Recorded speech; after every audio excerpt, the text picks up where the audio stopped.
Welcome back to the Art of Aging Well. I'm Dr. Bharat Desai. We'll continue with our series on insulin resistance. Today, we're going to discuss what causes metabolic dysfunction slash insulin resistance. Now, when you ask someone what causes diabetes, obesity, or heart disease, they are quick to point to a villain with the confidence of a PhD in human biology. They would say, it's saturated fat, red meat, sugar, refined carbohydrates. And yet, history does not support any of those claims in isolation. Population consuming diets rich in saturated fat and animal foods, like Pacific Islanders living on coconut, the Maasai on meat and milk, did not experience epidemics of diabetes, obesity, or heart disease. High carbohydrate societies like agriculture, Indian and Asian population on grains thrived for centuries with minimal metabolic disease. Humans have eaten meat and animal fat for millennia, grains for roughly 10,000 years, and sugar for about 400 years. Yet, the explosion of metabolic disease didn't begin until around 1900, a purely 20th century phenomenon. And what changed was not the sudden overconsumption of a single nutrient. What changed was the introduction of industrial food processings, seed oils, refined carbohydrates, and chemical additives in ultra processed foods. The prevailing mechanistic model says eat too much sugar and carbohydrates, blood sugar rises, insulin rises to compensate it, and that's how you develop insulin resistance in a vicious cycle. But that model is too simplistic, too naive. Blood sugar doesn't stay high just because you eat a lot of carbs or sugar. It is supposed to rise after eating, especially after carbohydrates, but then should fall back to low fasting levels. The real problem is that it stays elevated for hours after a meal and fails to return to fasting levels. But why? And that's where the biological energy mismatch model provides a more plausible explanation. Let me be clear, this is not a calorie mismatch, which everybody thinks it is. It is a cellular energy mismatch, and that is different. So, when fuel delivery exceeds a cell's ability to burn that fuel efficiently, cells protect themselves by limiting glucose entry. So, the glucose then builds up in the bloodstream. The pancreas releases more insulin to push glucose into cells, but the cells do not respond to insulin because taking in more fuel would cause the damage. So, blood sugar remains elevated and a self reinforcing cycle begins. So, then you say, why does this mismatch occur in the first place? The human body has a remarkable feedback control system. So, why does it fail? So, two things begin to happen at the same time. First, the energy handling capacity at the cellular level declines while fuel delivery into cells keep coming. So, glucose continues to arrive from dietary intake, fat continues to arrive from fat tissue, not directly from the diet. So, let's first examine why energy handling capacity declines. There are two broad reasons. Either energy demand falls or energy efficiency deteriorates. So, when the body is not required to generate energy, it quietly downregulates the machinery that does. For example, aging, sedentary lifestyle, and loss of muscle mass all reduce energy demand. And over time, mitochondrial capacity declines as a result. The second reason is reduced energy efficiency. So, when the energy producing machinery itself is damaged, the ability to burn fuel efficiently declines. So, ultra processed foods, high heat cooking, seed oils, excess omega 6 fats, and dietary or environmental toxins all contribute to mitochondrial damage, that the powerhouses of the cells. And then poor sleep, chronic stress, and frequent eating further suppresses repair, recovery, and mitochondrial renewal. So now let's examine why fuel keeps arriving at cellular level. The body does have powerful checks and balance system to match energy intake with energy output. So why does this system fail? Again, there are two broad reasons. First, the modern food environment disrupts biological signaling. Like refined carbohydrates, sugar, and liquid calories are absorbed rapidly, causing repeated spikes and drops in blood sugar. And these fluctuations trigger hunger again and again, even when total energy stores are already full. So, over time, this persistent energy mismatch leads to abnormal fat deposition and rising leptin levels. Now, leptin is a satiety hormone released by fat cells. So, under normal conditions, it signals the brain we have inner energy, eat less and burn more. But leptin resistance develops, meaning leptin signaling to the brain becomes impaired. As a result, hunger persists, energy expenditure slows, and fat continues to accumulate. A self perpetuating cycle begins, driving progressive fat gain. And once insulin resistance sets in, fat cells no longer respond properly to insulin signal to suppress fat release called lipolysis. So lipolysis becomes unregulated and fat cells begin releasing free fatty acid into circulation without any control, even when there is excess fuel. So this circulating free fatty acids from fat cells add to the body's energy overload and further worsen insulin resistance.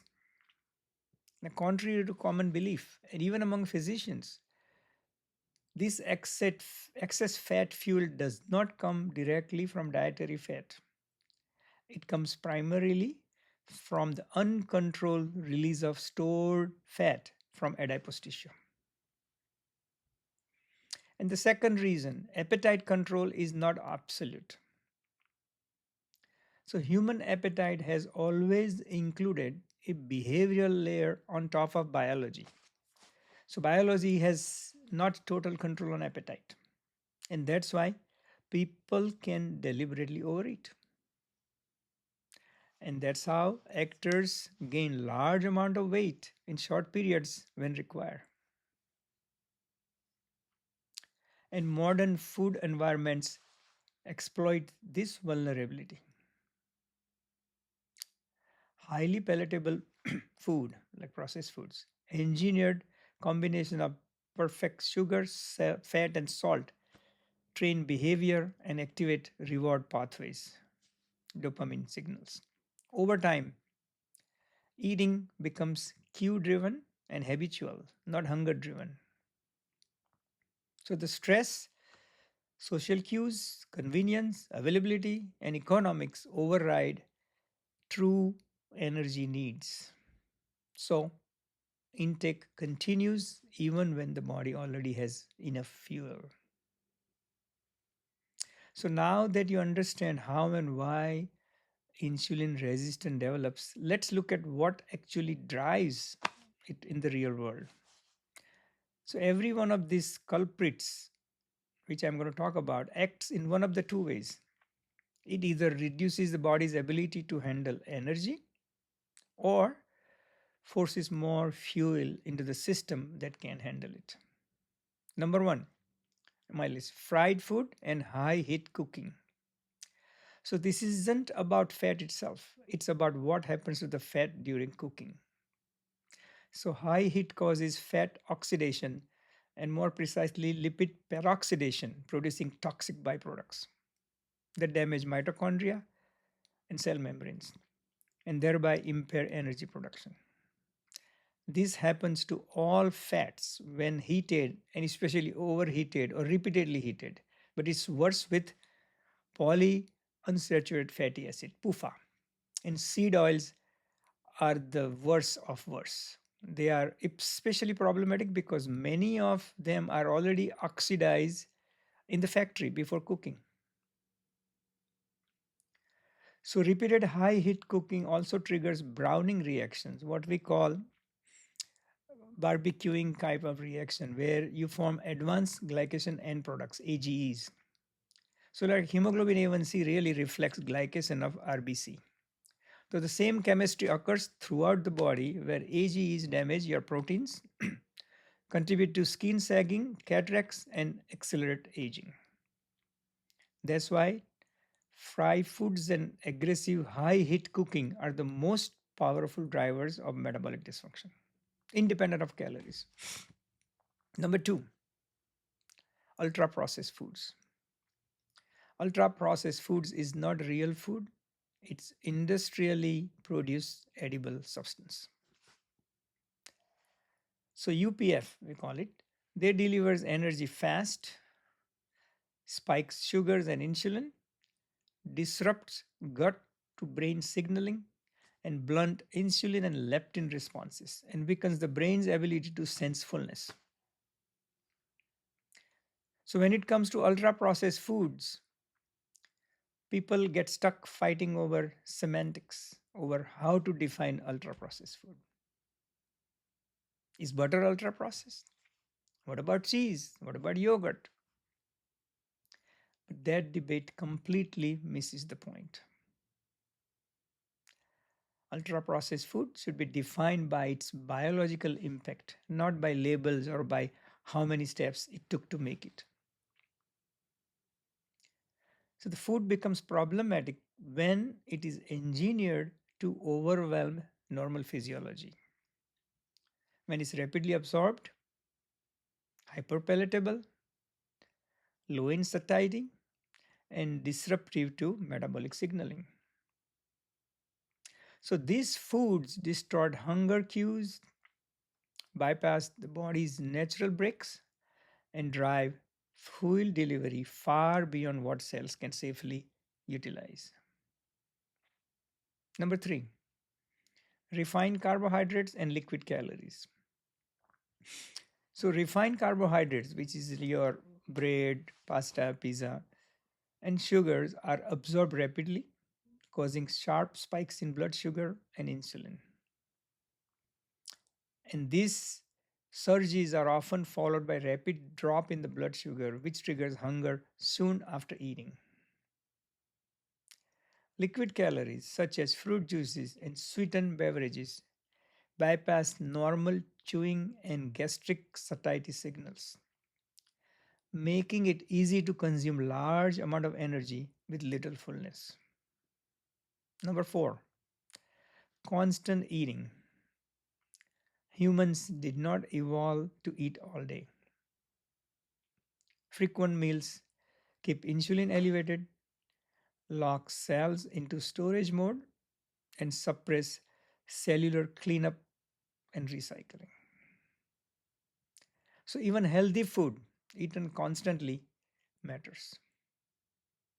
And number five, sedentary living and muscle loss. So, regular movement is a biological signal. When physical activity declines, energy demand falls. As a result, mitochondrial capacity gradually downregulates. Secondly, with aging and inactivity, muscle mass progressively declines. Muscles is body's largest glucose sink, and when muscle is lost, the capacity to take up and utilize glucose shrinks. Number 6, poor sleep, stress, and circadian disruption. So sleep isn't just the rest, it's a repair. Poor sleep and chronic stress suppresses mitochondrial recovery and disrupt insulin and appetite signaling. Number 7, fructose and alcohol. Fructose means fruits, all the sweet things which you like. So fructose and alcohol are both processed primarily by the liver. In the setting of excess energy, both promote liver fat accumulation and accelerate insulin resistance and fatty liver. They share similar hepatic metabolic pathways. They bypass normal insulin regulation and increase de novo lipogenesis, means creation of new fat from sugar, and place a disproportionate metabolic burden on the liver. And that's why fructose is often described as alcohol without the buzz. So when it comes to fruit juice, remember, to your liver, it is essentially a glass of wine. Number 8, environmental chemical exposure. So modern life includes constant exposure to plastics, pesticides, herbicides, solvents, chemicals. All these chemicals disrupt hormone signaling, stress mitochondria, and promote fat storage. Number 9 is gut disruption and chronic inflammation. So all these chemicals, ultra-processed food, stress, poor sleep, toxin disrupt the gut microbiome, increase gut permeability, and promote chronic inflammation. So inflammation amplifies insulin resistance throughout the body. So these are the main culprits. And now that you understand the real causes, the solutions become obvious. So in the next episode, we will focus on reversal, practical step by step guidance as to how to reverse metabolic dysfunction. Please subscribe to follow the series and share this with someone who might benefit from the knowledge. Until next time, stay curious and stay healthy. Thank you.